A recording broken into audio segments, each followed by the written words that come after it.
வணக்கம். ஜெயா பிளஸ் செய்திகளுக்காக கார்த்திகா. விரிவான செய்திகளை பார்ப்பதற்கு முன்னதாக தலைப்புச் செய்திகளை பார்க்கலாம்.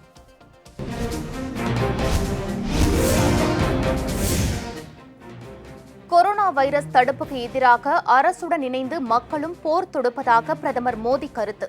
போர் வீரர்களைப் போல குடிமக்களும் செயல்படுவதாக பெருமிதம்.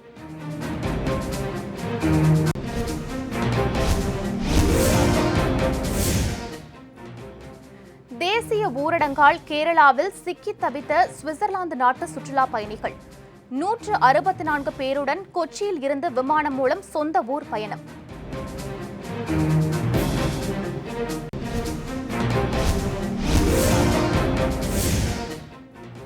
தமிழகத்தின் 5 மாநகராட்சிகளில் நடைபெறும் முழு ஊரடங்கு. வாகனங்களின் இயக்கமும் முற்றிலுமாக நின்றதால் வெறிச்சோடிய நகரங்கள்.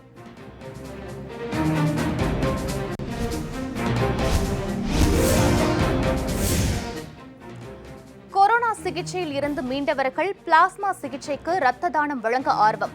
கொரோனா தொற்றுக்கு மருந்து கண்டுபிடிக்கும் முயற்சிக்கு உதவி.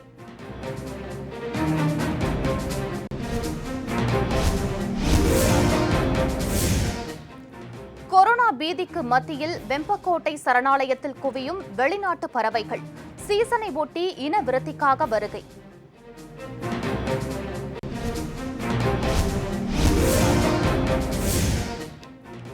ஊரடங்கு பரபரப்புக்கு மத்தியிலும் நடைபெறும் தங்க நகை வியாபாரம். அக்ஷய திருதியை காரணம் காட்டி ஆன்லைனில் வர்த்தகம் அமோகம்.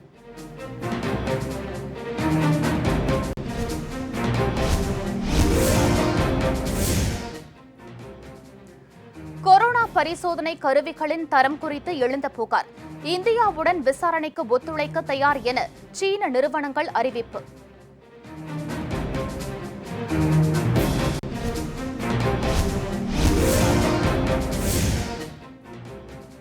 அமெரிக்காவில் அதிகரிக்கும் கொரோனா உயிர்பலிக்கு மத்தியில் பல்வேறு மாகாணங்களில் ஊரடங்கு தளர்வு.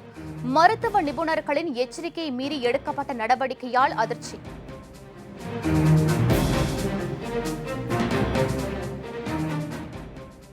சென்னையில் கொரோனா வைரஸால் பாதிக்கப்பட்டோர் எண்ணிக்கை 500-ஐ நெருங்கியுள்ளது.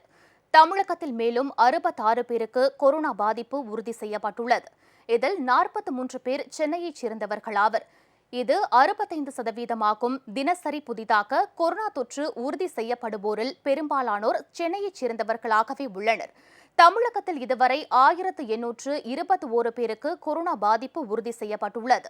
இதில் 960 பேர் குணமடைந்து வீடு திரும்பியுள்ள நிலையில் 23 பேர் உயிரிழந்துள்ளனர். எனவே தற்போது சிகிச்சை பெற்று வருபவர்களின் எண்ணிக்கை 838 ஆகும்.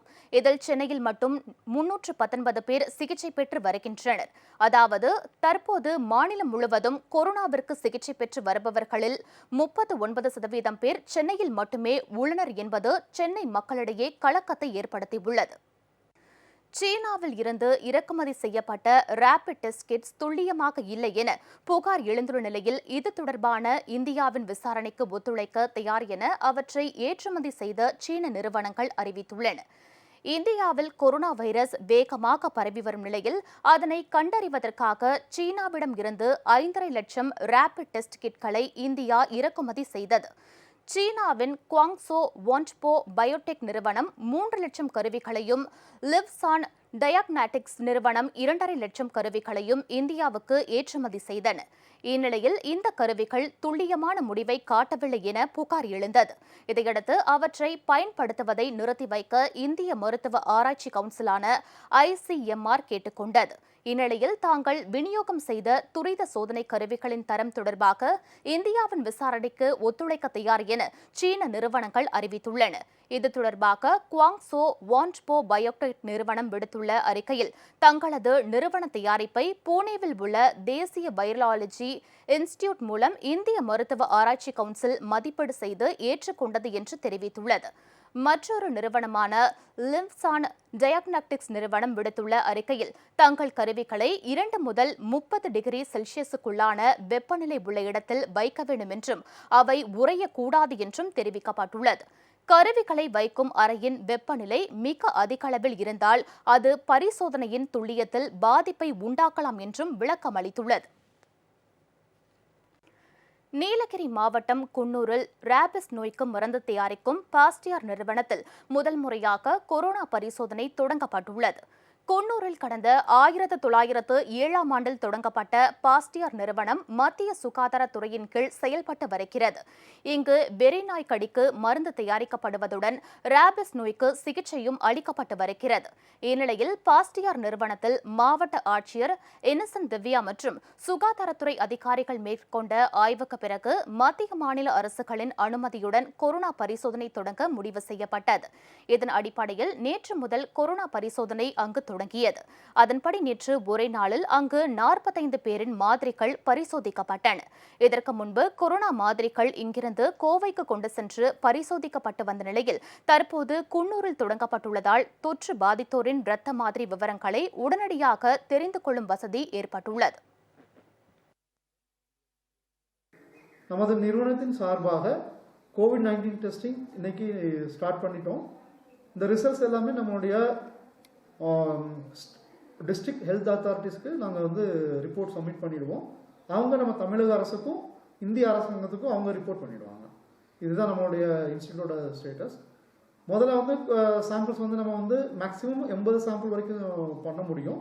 ஆனால் முதல்ல கொஞ்சம் ஹேண்ட் செட்டிங் லேப் இதெல்லாம் கொஞ்சம் இது பண்ணாலும் கொஞ்சம் கொஞ்சமாக நம்ம சாம்பிள்ஸ் வரத்தை இன்க்ரீஸ் பண்ணிக்கலாம். கேரளாவில் சிக்கி தவித்த சுவிட்சர்லாந்து சுற்றுலா பயணிகள் 164 பேர் கொச்சியில் இருந்து விமானம் மூலம் தாயகத்திற்கு புறப்பட்டு சென்றனர். கடந்த மார்ச் மாதம் சுற்றுலாவுக்காக சுவிட்சர்லாந்தைச் சேர்ந்த ஏராளமானோர் கேரளா வந்தனர். அப்போது திடீரென நாடு முழுவதும் ஊரடங்கு பிறப்பிக்கப்பட்டதால் அவர்களால் ஊர் திரும்ப முடியாத நிலை ஏற்பட்டது. இதனால் சுமார் 1 மாத காலம் அவர்கள் கேரளாவிலேயே தங்கி இருக்கும் நிலை ஏற்பட்டது. தொடர்ந்து மேற்கொள்ளப்பட்ட முயற்சிகளின் விளைவாக சுவிட்சர்லாந்து அரசு மூலம் அந்நாட்டு சுற்றுலா பயணிகள் 164 பேரையும் அழைத்து செல்ல சிறப்பு விமானம் அனுப்பி வைக்கப்பட்டது. இந்த விமானம் நேற்று இரவு 11 மணியளவில் கொச்சியில் இருந்து சுவிட்சர்லாந்தின் ஜூரிச் நகருக்கு புறப்பட்டது. இந்தியாவில் கடந்த 24 மணி நேரத்தில் 1990 பேருக்கு புதிதாக கொரோனா தொற்று உறுதி செய்யப்பட்டுள்ளதாக மத்திய சுகாதாரத்துறை தகவல் தெரிவித்துள்ளது. இந்தியாவில் கொரோனா வைரஸால் பாதிக்கப்பட்டு உயிரிழந்தோர் எண்ணிக்கை 826ஆக உயர்ந்துள்ளது. கடந்த 24 மணி நேரத்தில் மட்டும் 49 பேர் பலியாகியுள்ளனர். 1990 பேருக்கு புதிதாக கொரோனா தொற்று உறுதி செய்யப்பட்டுள்ளது. இந்தியாவில் பாதிக்கப்பட்டோர் எண்ணிக்கை 26,496ஆக அதிகரித்துள்ளது. அதிகபட்சமாக மகாராஷ்டிராவில் 7,628 பேர் பாதிக்கப்பட்டுள்ளனர். 323 பேர் உயிரிழந்துள்ளனர். குஜராத்தில் 3,071 பேர் பாதிக்கப்பட்டுள்ள நிலையில் 133 பேர் பலியாகியுள்ளனர். டெல்லியில் 54 பேர் பலியான நிலையில் பாதிக்கப்பட்டோர் எண்ணிக்கை 2,625ஆக உள்ளது. ராஜஸ்தானில் 2,141 பேருக்கும், மத்திய பிரதேசத்தில் 1,945 பேருக்கும், தமிழகத்தில் 1,821 பேருக்கும் கொரோனா வைரஸ் தொற்று உறுதி செய்யப்பட்டுள்ளது. இந்தியா முழுவதும் கொரோனா வைரஸால் பாதிக்கப்பட்டு சிகிச்சை பெற்று வந்த 5,940 பேர் வைரஸ் தொற்றில் இருந்து மீண்டுள்ளனர். ஊரடங்கு உத்தரவால் மிகுந்த சிரமத்திற்கு ஆளாகியுள்ள ஏழை எளிய மக்களுக்கு அம்மா மக்கள் முன்னேற்றக் கழகம் சார்பில் அத்தியாவசிய பொருட்கள் வழங்கப்பட்டன. கோவை கிழக்கு மாவட்டம் வடவள்ளி பகுதி கழகம் சார்பில் சுமார் 200 ஏழை எளிய குடும்பங்களுக்கு 20 நாட்களுக்கு தேவையான அரிசி, பருப்பு, எண்ணெய், சர்க்கரை போன்ற அத்தியாவசியமான பொருட்கள் வழங்கப்பட்டன. வடவள்ளி பகுதி கழக செயலாளர் கருப்பசாமி மற்றும் கழக நிர்வாகிகள் இதில் கலந்து கொண்டனர். சிவகங்கை மாவட்டம் காரைக்குடி நகர கழகம் சார்பில் கொட்டகை தொழிலாளர்கள், கட்டட தொழிலாளர்கள் என 500க்கும் மேற்பட்டோருக்கு தலா 10 கிலோ அரிசி, காய்கறி, மளிகை பொருட்கள் மற்றும் முகக்கவசங்களை நகர கழக செயலாளர் திரு PL சரவணன் வழங்கினார். நெல்லை மாநகர் மாவட்ட கழகம் சார்பில் நான்குநேரி காவலர்களுக்கு 500 முகக்கவசம் மற்றும் சானிடைசர்களை மாவட்ட கழக செயலாளர் திரு S பரமசிவ ஐயப்பன் நான்குநேரி துணை காவல் கண்காணிப்பாளர் இளங்கோவிடம் வழங்கினார். நான்குநேரி ஒன்றிய கழக செயலாளர் வழக்கறிஞர் செல்லத்துறை உட்பட பலர் உடன் இருந்தனர். ராமநாதபுரம் மாவட்ட அமமுக சார்பில் பொதுவக்குடியில் வசிக்கும் 240 குடும்பங்களுக்கு தலா 5 கிலோ அரிசி மற்றும் 10 நாட்களுக்கு தேவையான காய்கறிகளை மாவட்ட கழக செயலாளர் திரு வாத்துனா ஆனந்த், ஒன்றிய கழக செயலாளர் R செந்தில்குமார் உள்ளிட்டோர் வழங்கினர். நலத்திட்ட உதவிகளை பெற வந்த பொதுமக்கள் முகக்கவசம் அணிந்து வந்து சமூக இடைவெளியை கடைபிடித்தபடி நலத்திட்ட உதவிகளை பெற்று சென்றனர். தமிழகத்தில் ஊரடங்கை மீறியதாக இதுவரை 3,24,269 பேர் கைது செய்யப்பட்டு ஜாமீனில் விடுவிக்கப்பட்டுள்ளதாக காவல்துறை தெரிவித்துள்ளது. கொரோனா வைரஸ் தடுப்பு நடவடிக்கையாக நாடு முழுவதும் ஊரடங்கு அமலில் உள்ளது. தமிழகத்தில் ஊரடங்கு கட்டுப்பாடுகளை மீறியதாக 3,24,269 பேர் கைது செய்யப்பட்டு ஜாமீனில் விடுவிக்கப்பட்டதாக காவல்துறை தெரிவித்துள்ளது. ஊரடங்கை மீறிய 2,76,183 வாகனங்கள் பறிமுதல் செய்யப்பட்டுள்ளதாகவும் விதி மீறல்கள் தொடர்பாக 3,06,339 வழக்குகள் பதிவு செய்யப்பட்டுள்ளதாகவும் தெரிவிக்கப்பட்டுள்ளது. ஊரடங்கை மீறியவர்களிடம் அபராதமாக 3,27,33,714 ரூபாய் வசூலிக்கப்பட்டுள்ளதாகவும் காவல்துறை தெரிவித்துள்ளது. கொரோனாவில் இருந்து மீண்டு வந்த திருச்சியைச் சேர்ந்த 32 இஸ்லாமியர்கள் பிளாஸ்மா தானம் செய்ய முன்வந்துள்ளனர். டெல்லி மாநாட்டுக்கு சென்று திரும்பிய திருச்சியைச் சேர்ந்த 100க்கும் மேற்பட்டோர் அரசின் அறிவுறுத்தலின்படி தாமாக முன்வந்து கொரோனா பரிசோதனை மேற்கொண்டனர். இதில் ஷேக் முகமது என்பவருக்கு கடந்த 1ஆம் தேதி கொரோனா தொற்று உறுதி செய்யப்பட்டது. இவர் கடந்த 16ஆம் தேதி கொரோனாவில் இருந்து குணமடைந்து வீடு திரும்பினர். கொரோனா நோயாளிகளுக்காக கொரோனாவில் இருந்து மீண்டவர்கள் பிளாஸ்மா தானம் செய்ய வேண்டும் என மத்திய அரசு கோரிக்கை விடுத்ததையடுத்து ஷேக் முகமது பிளாஸ்மா தானம் செய்ய முன்வந்துள்ளார். தான் மட்டுமல்லாமல் கொரோனாவில் இருந்து குணமடைந்த 31 இஸ்லாமியர்களும் பிளாஸ்மா தானம் செய்ய தயாராக உள்ளதாக அவர் கூறினார். இரத்தத்திலே கொண்டு மக்களுக்கு பிரயோஜனம் கிடைக்கும் என்று சொன்னால் நிச்சயமாக நாங்களுக்கு தயாராக இருக்கின்றோம். இந்த பிளாஸ்மா ட்ரீட்மெண்ட்டின் காரணமாக, அதாவது கொரோனா வைரஸினால் பாதிக்கப்பட்டு மிகவும் சங்கடமான நிலையில் இருக்கின்ற அந்த வியாதியஸ்தர்களுக்கு இதை கொடுக்கும்போது எங்களுடைய எதிர்ப்பு சக்தி அவர்களுக்கு அது பயன்பட்டு அதை அவர்களை அந்த வைரஸை கொல்வதற்கு காரணமாக இருக்கும் என்று சொல்லப்பட்டது. அதற்கு நானும் மற்றவர்களும் தயாராக இருக்கின்றோம். உலகையே ஆட்டி படைத்து வரும் கொரோனா வைரஸ் எந்த பொருட்களின் மீது எவ்வளவு நேரம் உயிர் வாழும் என்பது குறித்த தகவல்களை தற்போது பார்க்கலாம். இருமல் மற்றும் தும்மலின் போது வெளியாகும் நீர்த்துளிகளின் வழியாகவே கொரோனா வைரஸ் பரவுவதாக கூறப்பட்டுள்ளது.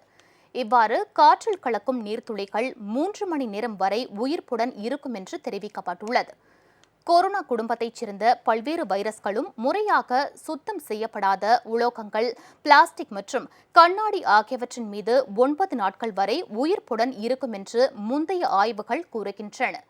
குளிர்ச்சியான சூழல்களில் 28 நாட்கள் வரை கூட உயிர் பிழைத்திருக்க வாய்ப்புண்டு என ஆராய்ச்சி முடிவுகள் தெரிவித்துள்ளன. தற்போது பரவி வரும் கொரோனா வைரஸ் உலோகம், பிளாஸ்டிக் ஆகியவற்றின் மேற்பரப்பில் 2 முதல் 3 நாட்கள் வரை உயிர்ப்புடன் இருக்கும் என்று அமெரிக்காவின் தேசிய சுகாதார நிறுவனத்தின் ஆய்வில் தெரியவந்துள்ளது. எனினும் தாமிர உலோகத்தால் ஆன பொருட்களின் மேற்பரப்பில் இவை 4 மணி நேரம் மட்டுமே தாக்கு பிடிக்கின்றன. துணிகள் மற்றும் ஆடைகள் ஆகியவற்றின் மீது இந்த வைரஸ் எவ்வளவு நேரம் உயிர்ப்புடன் இருக்கும் என்று இதுவரை தெளிவாக தெரியவில்லை. காற்றின் ஈரப்பதம், வெப்பநிலை மாற்றம் ஆகியவற்றை பொறுத்து கொரோனா வைரஸ் நீடித்திருக்கும் நேரம் மாறுபடும் என தெரிவிக்கப்பட்டுள்ளது. திருப்பூர் மாநகராட்சி பகுதிகளில் அறிவிக்கப்பட்டிருக்கும் முழு ஊரடங்கு குறித்த தகவல்களை அங்கிருந்து வழங்குகிறார் எமது செய்தியாளர் விஜயன். அதனை இப்போது காணலாம். திருப்பூர் மாவட்டத்தில் கொரோனா வைரஸ் பரவலை தடுக்கும் நடவடிக்கையாக மாவட்ட நிர்வாகம் பல்வேறு விதமான விழிப்புணர்வு நடவடிக்கைகளை மேற்கொண்டு வருகிறது. பொதுமக்கள் அதிகமாக பல்வேறு இடங்களில் கூடுறாங்க அப்படிங்கிறதுக்காண்டி அதனை கட்டுப்படுத்தக்கூடிய நடவடிக்கையாக தற்காலிக சந்தைகள் பல்வேறு இடங்களில் அமைக்கப்பட்டிருக்கு. பொதுவாக திருப்பூரில் அதிக மக்கள் செல்லக்கூடிய பகுதிகளாக தென்னம்பாளையம் மார்க்கெட்டு தான் அதிக அளவில் காணப்படுது. இங்கே மக்கள் நிறைய காய்கறிகளை வாங்கிட்டு போவாங்க. இதனால் சமூக இடைவெளியை பின்பற்றாதங்க கூட்டம் கூட்டமாக பொதுமக்கள் கூடுறாங்கிறக்காண்டி அந்த பொதுமக்களுக்கு பல்வேறு விதமான வகையில் உதவக்கூடிய வகையில் தற்காலிக சந்தைகள் எல்ஆர்ஜி கல்லூரி, நஞ்சப்பா மேல்நிலைப் பள்ளி மைதானம், பழைய பேருந்து நிலையம் உள்ளிட்ட பல்வேறு இடங்களில் தற்காலிக காய்கறி சந்தைகள் உருவாக்கப்பட்டன. இப்போ மேலும் இப்போ அங்கும் மக்கள் அதிக அளவில் கூடுனனால, சமூக இடைவெளியை பின்பற்றாமல் கூட்டமாக மக்கள் கூடுனனால மாவட்ட நிர்வாகம் தற்போது முழு ஊரடங்கு அறிவிக்கப்பட்டு 3 நாட்களுக்கு திருப்பூர் மாநகராட்சிக்கு உட்பட்ட 60 வார்டுகளில் முழு ஊரடங்கு 3 நாட்கள் நடைமுறையில் உள்ளன. இன்னைக்கு திருப்பூர் அப்படின்னாலே பின்னலாடை நிறுவனங்கள் அதிகம் நிறைந்த பகுதி. லட்சக்கணக்கான தொழிலாளர்கள் இங்கே வேலைவாய்ப்பை பெற்றிருக்காங்க. இந்த நிலையில் தமிழக அரசு 40 நாட்கள் முழு ஊரடங்கு அறிவிக்கப்பட்டு வருகிற மே மாதம் 3ஆம் தேதி வரைக்கும் அந்த முழு ஊரடங்கு இருக்குது. இந்த நிலையில் பின்னலாடை நிறுவனங்கள்லாம் முழுவதும் மூடப்பட்டதுனால தொழிலாளர்கள் வேலைவாய்ப்பை இழந்து இப்போ வேலை இல்லாமல் காணப்படுறாங்க. கொரோனாவால் மனிதர்கள் பீதி அடைந்துள்ள இந்த நிலையிலும் எதையும் பொருட்படுத்தாமல் வழக்கம் போல் இனவிருத்திக்காக வெளிநாட்டு பறவைகள் விருதுநகருக்கு வருகை தருகின்றன. கொரோனா வைரஸ் உலகையே புரட்டி போட்டுள்ளதுடன் மனிதர்களை வேறு எங்கும் நடமாட விடாமல் ஒருவித அச்சத்தை உருவாக்கியுள்ளது. தொடர்ந்து இயற்கைக்கு முரணான செயல்பாடுகளில் ஈடுபட்டு வந்த மனிதனுக்கு கொரோனா வைரஸ் ஒரு பாடத்தையே கற்பித்துள்ளது. ஆனால் மற்ற உயிரினங்களோ இயற்கை அளிக்கும் சூழலை கொண்டு அதற்கேற்றாற்போல் தங்களை தகவமைத்துக் கொள்கின்றன. கொரோனாவால் உலகமே ஸ்தம்பித்துள்ள நிலையில் அதற்கு மாறாக மற்ற உயிரினங்கள் சுதந்திரமாக வீதிகளில் உலா வருகின்றன.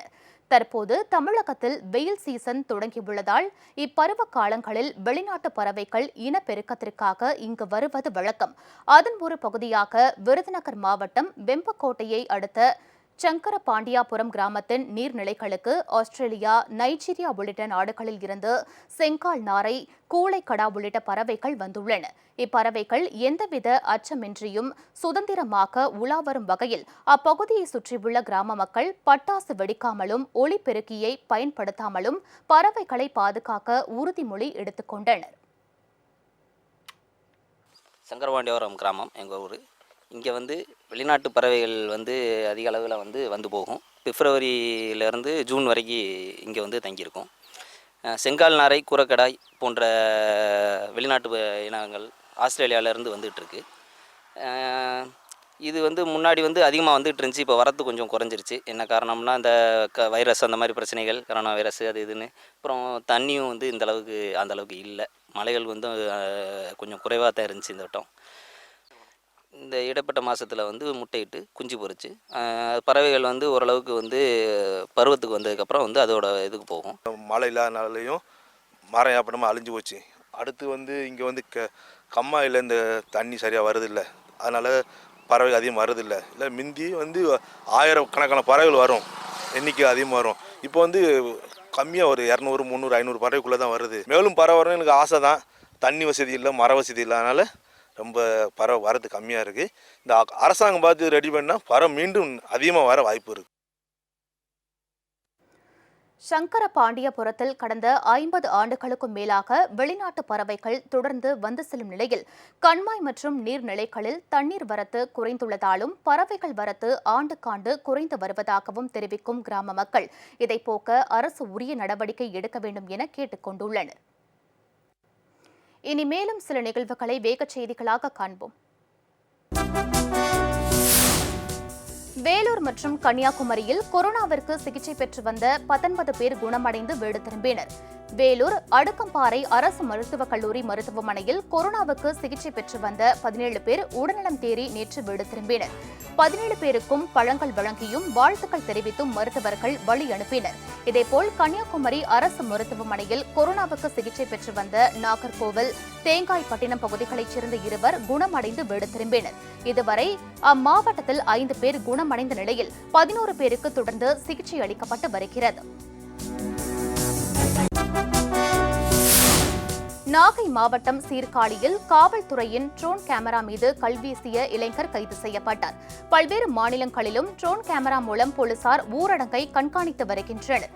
சீர்காழி அருகே எடமணல் கிராமத்தில் ஊரடங்கை மீறி கிரிக்கெட் விளையாடிக் கொண்டிருந்த இளைஞர்களை போலீசார் ட்ரோன் மூலம் கண்காணித்துக் கொண்டிருந்தனர்.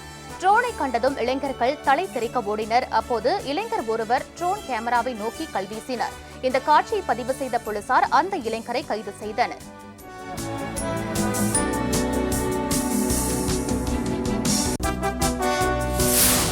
சென்னை ஆர்கே நகரில் முழு ஊரடங்கிற்கு மத்தியில் 10 பேர் மட்டுமே கலந்து கொண்ட எளிய திருமணம் நடைபெற்றது.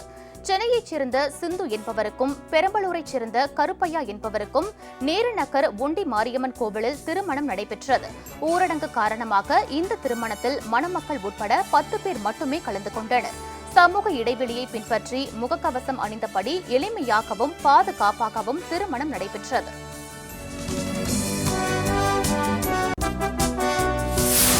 திருப்பத்தூர் மாவட்டம் வாணியம்பாடி அருகே ஊரடங்கை மீறி திறக்கப்பட்டிருந்த 10 கடைகளுக்கு சீல் வைக்கப்பட்டது.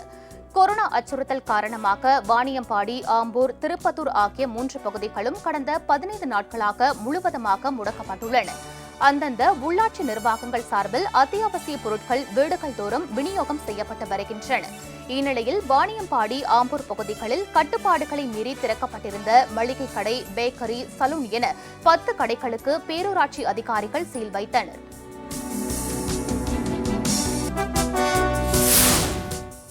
ஊரடங்கு உத்தரவால் மிகுந்த சிரமத்திற்கு ஆளாகியுள்ள ஏழை எளிய மக்களுக்கு அம்மா மக்கள் முன்னேற்றக் கழகம் சார்பில் நல உதவிகள் வழங்கப்பட்டன. சென்னை திருவல்லிக்கேணியில் 63வது வட்டத்தில் உள்ள மோகிதீன் தெருவில் வசிக்கும் நூற்றுக்கணக்கான ஏழை எளிய மக்களுக்கு சேப்பாக்கம் திருவல்லிக்கேணி பகுதி கழக செயலாளர் திரு சேப்பாக்கம் ராஜேந்திரன் தலைமையில் ஒரு வாரத்திற்கு தேவையான மளிகை பொருட்கள் வழங்கப்பட்டன. மாவட்ட நிர்வாகிகள் தனம், எம்ஜிஆர் கணேஷ், மீனவர் மகேந்திரன் உள்ளிட்டோர் வழங்கினர். நகை வாங்குவதற்கு உகந்த நாளாக கருதப்படும் அட்சய திருதியை தினமான இன்று ஊரடங்கு காரணமாக பொதுமக்கள் வீடுகளிலேயே முடங்கியுள்ளனர். அட்சய திருதியை நாளில் தங்கம் வாங்குவது குறித்து கோவில் அர்ச்சகர் தர்மராஜாவுடன் எமது செய்தியாளர் சல்மான் நடத்திய நேர்காணலை தற்போது காணலாம். ஆண்டுதோறும் கொண்டாடக்கூடிய இந்த அக்ஷய திருதியை நாட்களில் பொதுமக்கள் நகை கடைகளில் ஆண்டுதோறும் கூடக்கூடிய காட்சிகளை காண முடியும். ஆனால் இந்த ஆண்டு கொரோனா தொற்று காரணமாக முழுவதும் வெறிச்சோடியே காணப்படுகிறது. குறிப்பாக ஆன்லைன் மூலமாக இந்த தங்க நகைகள் வாங்கக்கூடிய பார்வையும் தற்பொழுது எழுந்துள்ளது. இந்த அக்ஷய திருதியை தொடர்பாக என்ன மாதிரியான வழிபாடுகளை மேற்கொள்ள வேண்டும் என்பது குறித்தாக மதுரையில் உள்ள இன்மையில் நன்மதுராய் கோயிலுடைய ஸ்தல அர்ச்சகர் திரு தர்மராஜ் அவர்களிடம் நாம் பல்வேறு கேள்விகளை கேட்க இருக்கிறோம். குறிப்பாக இந்த அக்ஷய திருதியை என்றால் என்ன, இது போன்ற அக்ஷய திருதியை நாட்களில் நகைகள் தான் வாங்க வேண்டுமா, என்ன மாதிரியான அந்த வழிபாடுகளை மேற்கொள்ள வேண்டும்? வணக்கம். ஜெயா பிளஸ் தொலைக்காட்சியின் வாயிலாக அக்ஷய திருதியை நல்வாழ்த்துக்களை தெரிவித்துக் கொள்கிறோம். இந்த உலகத்திலே எல்லா வகையான செல்வங்களும் 16 வகையான செல்வங்களும் நிரம்ப கிடைக்க வேண்டும் என்பதுதான் நிச்சயமான நியதி. அந்த வகையிலே ஒவ்வொரு வகையான வழிபாடுகள் நமது மதங்களிலே நிச்சயமாக உண்டு.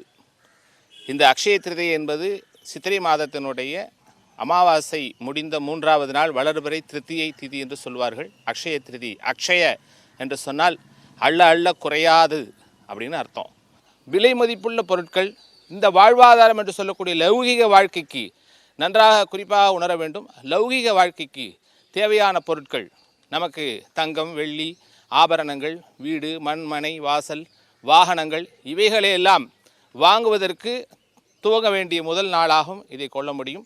தன் தேராஸ் என்று சொல்லக்கூடிய செல்வம் வளரக்கூடிய ஒரு நோக்கத்தோடு இன்றைய தினம் நாம் அதை துவங்கினோம் என்று சொன்னால், கங்கை பிரவாகமாக உதித்த நாள், அதே போல கங்கை போன்று மடமடவென்று நமது செல்வங்கள் எல்லாம் நிச்சயமாக வளரும். பிறருக்கு கொடுத்து உதவும் மனப்பாங்கே இந்த உலகை நிச்சயமாக நல்ல முறையிலே வாழ வைக்கும். ஓரிடத்தில் செல்வம் குமியாது அத்தனை பேர்களுக்கும் கொடுக்கக்கூடிய ஒரு நாளாக நாம் இதை கொண்டோம் என்று சொன்னால், தங்கம் என்ன, இந்த உலகத்தையே நாம் அக்ஷய பாத்திரத்திற்குள் கொண்டு வந்து அத்தனை பேர்களுக்கும் பகிர முடியும். இந்த நாட்கள் என்பது ஏழை எளியோர்களுக்கு தங்களால் முயன்ற உதவிகளை யாருக்குமே தெரியாத வகையில் அவர்களுக்கு உதவி புரிய வேண்டும் என்பதுதான் அடிப்படையான கருத்தாக உள்ளது. ஜெயா பிளஸ் செய்திகளுக்காக ஒளிப்பதிவாளர் சேரனுடன் சல்மான், பாரிஸ். கொரோனாவுக்கு எதிரான போரில் இந்திய மக்கள் ஒன்று சேர்ந்து போர் வீரர்களாக மாறியுள்ளதாக பிரதமர் திரு மோடி தெரிவித்துள்ளார். பிரதமர் திரு மோடி இன்று நாட்டு மக்களுக்கு மன் கி பாத் மூலம் உரையாற்றினார். இந்தியாவில் கொரோனாவுக்கு எதிரான போரில் அரசு நிர்வாகத்துடன் மக்களும் இணைந்துள்ளனர் என்றும் ஒவ்வொரு குடிமகனும் போர் வீரராக களத்தில் உள்ளதாகவும் கூறினார்.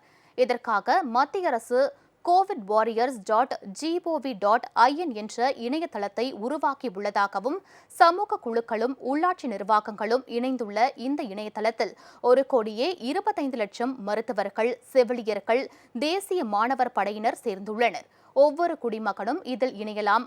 ஊரடங்கால் ஏற்பட்டுள்ள நிலைமையை எதிர்கொள்ள அரசின் அனைத்து துறைகளும் ஒன்றிணைந்து முழு வேகத்தில் செயல்பட்டு வருகிறது.